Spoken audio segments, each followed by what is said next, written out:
All right, well, it's race night, probably about 10 o'clock local time. And I actually got out of the buggy about 100 miles into the course in order to let Emery Helms hop in the passenger seat and let my awesome co-driver and navigator, Richard Dickey, take over the wheel.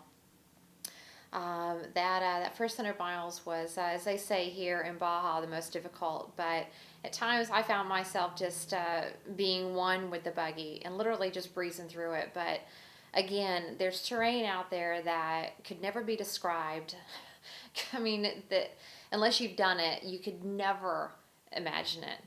In addition to getting stuck in a big gully wash. Um, and taken out. I think I took out 3 trees, 4 trees. I don't know. I lost count. But it was quite the adventure. But I wanted to obviously let my other co-driver hop in and take in some of the driving because it's really having a team working on a project. I think letting them all or all the registered drivers, let's say, hop into the buggy and literally drive it part of the course is a big part of it.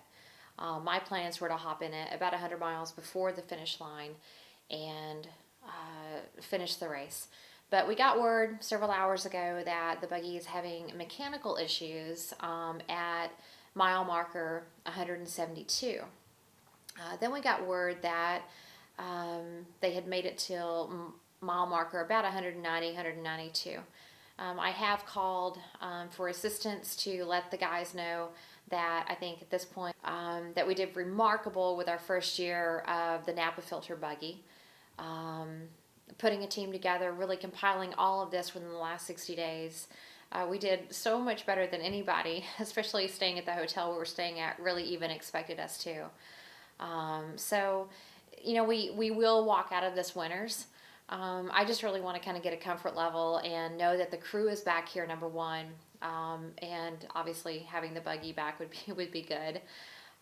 Then we encountered another problem right after I got out of the race car earlier. The chase truck broke down. So it was, it's Baja. Anything can happen out here, and that's what they say. It's the most difficult race, as they say in the world, to complete or to even race on, which I have to say is completely accurate.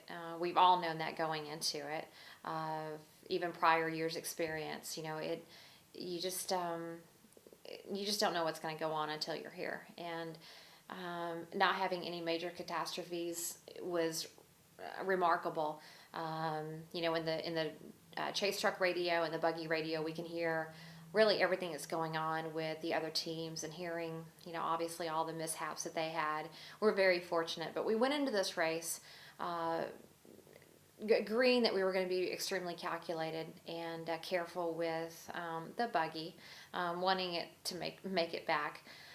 But right now I just we need to get the chase truck fixed tomorrow. It's obviously something to do with the accelerator pedal. It's pretty much duplicating the same symptom that I had with it going in between Los Angeles and San Diego last week. But we'll get that done. If we're going to have to go out in the middle of the desert tomorrow and pick up the buggy, we'll get that also done and get the team out of here, get the camera people out of here, and start preparing immediately for the 1000 that falls in November. So that's pretty much tonight. I'll give you guys an update tomorrow, I guess right before we hit the road and go back to the States. But bottom line, it was a very successful run and an awesome run for a rookie team out in the Baja 500.